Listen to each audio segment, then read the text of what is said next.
경제정의 실천시민연합이 국회의원에 이어 이번엔 부동산 정책을 만드는 고위공직자들의 부동산 재산을 공개했습니다. 3명 가운데 1명은 집이 2채 이상으로 조사가 됐습니다. 부동산 재산이 많은 걸로 따지면 현직 국토교통부 1차관과 직전에 기획재정부 2차관이 손가락 안에 꼽혔습니다. 송지혜 기자입니다. 경실련이 조사한 대상은 국토부와 기재부, 금융위, 한국은행과 산하기관의 1급 이상 고위공직자 107명입니다. 올 3월 재산 신고 기준 1인당 평균 재산은 20억 원이었습니다. 이 중 부동산 재산은 12억 원으로 국민 평균인 3억 원의 4배 수준입니다. 전체 조사 대상 가운데 36%가 집을 2채 이상 가진 다주택자였습니다. 또 조사 대상자 중 셋 중 1명은 강남 4구에 집이 있었습니다. 부동산 정책을 맡고 있는 박선호 국토부 1차관은 1주택자이지만 공장 지분이 있어 조사 대상 중 부동산 재산이 2번째로 많았습니다. 박 차관 측은 공장 지분은 아버지로부터 증여받았고 서초구 아파트는 20년 가까이 살고 있는 곳이라고 밝혔습니다. 재산 신고 시점엔 기재부 2차관이었던 구윤철 국무조정실장은 총 31억 원의 부동산을 신고해 3위에 올랐습니다. 구 실장은 개포동 아파트는 재건축에 들어가 분양권을 팔 수 없고 세를 준 분당 건물은 처분하려고 내놓은 상태이며 지금은 마포구 전셋집에 살고 있다고 했습니다. 부동산 재산 1위는 국토부 서울지방국토관리청장 출신의 김상균 한국철도시설공단 이사장이었습니다. 재산을 많이 가지면서 이렇게 정책을 만드시는 분들 같은 경우 가급적이면 이런 정책 라인에서 배제시켜 주시라. 민주당 천준호 의원은 집을 여러 채 가졌거나 비싼 부동산을 가진 고위공직자가 관련 업무를 맡지 못하도록 하는 법안을 발의했습니다. JTBC 송지혜입니다. 네, 오늘 발표를 주도한 경실련의 부동산 건설개혁본부 김원동 본부장과 좀 더 얘기를 나눠보겠습니다.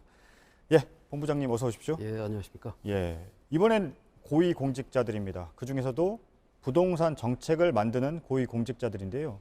재산을 이렇게 조사하신 이유를 좀 들어보고 싶습니다. 예, 대통령께서 7월 초에 예, 김현미 국토부 장관을 청와대로 직접 호출을 하셔가지고 세제 대책과 공급 대책 등 이 주택 문제 해결을 할 수 있는 그 좋은 정책을 빨리 발표를 해라라고 하셨습니다. 그래서 7월 10일 날도 그 세제 대책이 나왔고 또 8월 4일 이틀 전에도 대책이 나왔는데 그 대책을 만든 분들이 기재부, 국토부, 금융위 이런 예. 쪽에 고위공직자입니다. 그분들 대책이 왜 이렇게 집값을 안정시키지 못할 이런 대책이 계속 나오는가.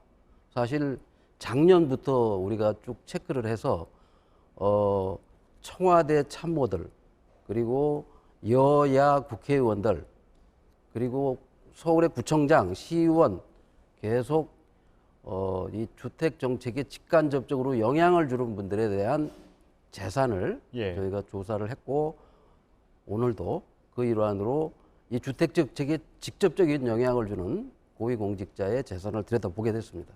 네. 그러니까 이렇게 그 부동산 재산이 많은 것이 정책을 만드는데 영향을 준다고 생각을 하시는 겁니까? 지난 3년 동안 예. 집값이 저희가 조사한 바에 따르면 아파트 값이 서울은 52%가 올랐고 집값은 34%가 올랐는데 국토부 김현미 장관께서 며칠 전에 여기 나오셔서도 예. 뭐라고 하셨냐면 감정원 통계에 의하면 아파트는 14%고 이 집값은 11%다. 예. 우리하고 3배가 차이 납니다. 예. 우리가 말하는 것은 집이라는 걸 우리 보통 사람들이 사러 가면 부동산에 가서 묻게 되고 물으면 시세를 조사하게 됩니다. 우리가 오늘 조사한 이 107명의 관료들이 가지고 있는 아파트 값 역시 지난 3년 동안 예. 52%가 올랐습니다. 그래서 평균 6.8억이 올랐는데 예. 서울에 있는 모든 아파트가 다 50% 이상 올랐는데 어떻게 국토부에서 나온 자료는 14%인가? 이런 통계를 가지고 정책을 설계한다고 합니다. 정책은 사람이 만드는 것인데 이 정책을 만드는 사람들이 왜 이렇게 집값 안정과는 거리가 먼 대책이 나올까 이제 그런 것들을 예. 확인하기 위해서 예. 저희가 조사를. 이 부분은 짧게 좀 질문을 드리겠습니다. 지난번에 뉴스룸에서 연결을 할 때요. 예. 그때 당시에 국회의원들의 부동산 재산을 조사를 하신 결과를 발표를 하셨고요. 예, 특히 그렇습니다. 국토위 기재위에 다주택자인 국회의원들이 많다라고 하셨습니다. 예, 맞습니다. 그때 국회의장에게 예. 교체를 부탁한다고 하셨는데 예. 혹시 부탁을 하셨고 공문을 보냈습니다. 예. 그 저희가 미래통합당, 야당인 미래통합당이 왜 부동산 대책을 제대로 된 걸 내놓지 않는가? 여당이나 정부가 제대로 못할 때는 야당이 제대로 된 정책을 제시하면서 정책 경쟁이 일어나야 되는데, 그래서 이제 야당의 그 재산을 분석했더니 예. 야당 의원은 여당 의원보다 재산이 2배가 많습니다. 부동산이. 특히 부동산이 한 300억대 가까이 되는 의원은 한 10여 년 동안 기재위와 국토위를 왔다 갔다 하면서 예. 입법을 했는데 그 입법이 대부분 다 부동산을 많이 가진 부동산 부자들을 위한 입법을 활동을 하셨고 예. 지금도 국토위에 계시고 그래서 국회의장께 우리가 교체를 답변은 받으셨습니까? 아직 못 받았습니다. 예. 당시에 여야 당 대표들한테도 서한을 보냈다고 예, 같이 보냈습니다. 예, 근데 하셨는데 같이 보냈는데 그 답변도 아직까지는 없이? 답이 없습니다. 예. 알겠습니다.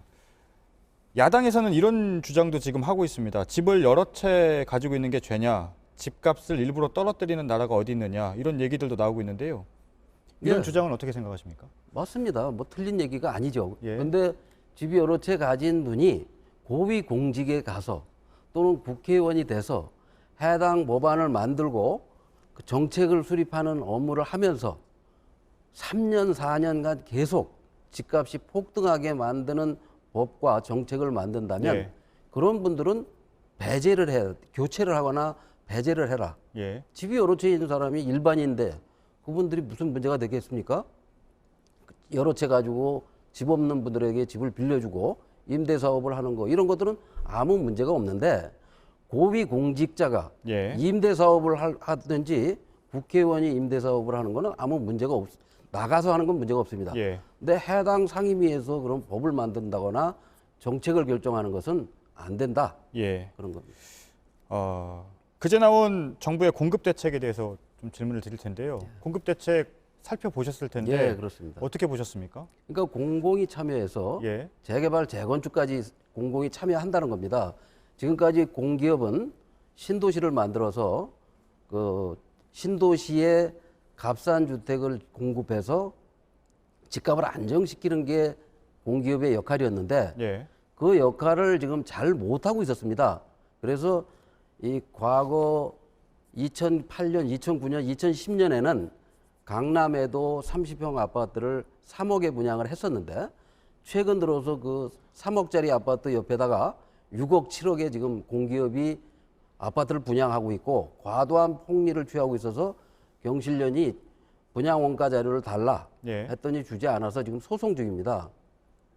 공기업이 높은 가격으로 이렇게 집값을 끌어올리는 역할을 하고 있는데 민간이 이 분양가를 낮출 리가 없죠. 예. 그런 공기업이 지금 이 신도시 개발을 넘어서 구도시에 들어가서 재개발, 재건축 사업까지 한다는데 예. 그 입주민들, 원주민들도 원치 않지만 저희도 이렇게 투명하지 못하고 이 폭리를 취하는 공기업이라면 이런 공기업이 들어가서 제대로 된 주택 공급이 될 리가 없다라고 예. 보기 때문에 이 정책은 실패한 정책이고 실패할 가능성이 매우 높은 정책이다.